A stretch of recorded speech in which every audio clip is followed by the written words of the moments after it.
Eh bien, Karaté Kata. Et oui, Laurence, on le connaît. On le connaît bien, Antonio Diaz. Double champion du monde. Double champion du monde. Il a perdu son titre, malheureusement, sur le dernier championnat du monde.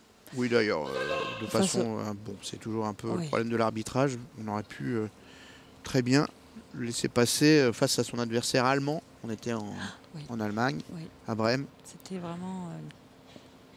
Parfois, il y a un petit... étrange. Oui, on va... Quack.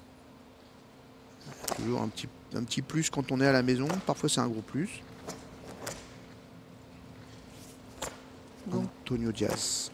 Vénézuélien, qui est un petit peu le fer de lance aussi de l'Amérique du Sud, qui amène et qui motive tous les karatékas d'Amérique du Sud pour les amener à pratiquer ce style aussi, Chito Ryu, qui est vraiment en développement aujourd'hui dans le kata en compétition. Il a pris le devant. Oui, c'est le style qui est le plus pratiqué probablement, même si les Français ont beaucoup gagné avec le Shotokan. Oui. C'est un style plus en puissance, plus enraciné, plus claquant, plus explosif. Le Chito Ryu a des qualités, quoique le travail que fait notre ami Diaz est quand même très, très en puissance. Oui, tout à fait.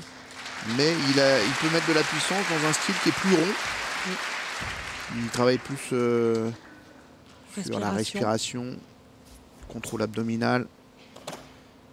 Et donc, il a un peu tout à sa disposition pour créer, pour être charismatique, comme disait notre présentateur. C'est ça aussi le kata, il faut être juste, il faut développer les techniques telles qu'elles doivent être pratiquées et aussi faire passer quelque chose.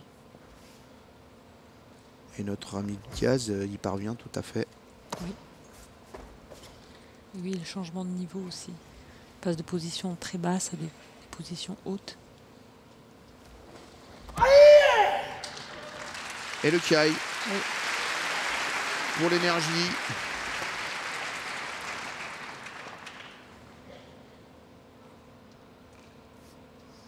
Voilà.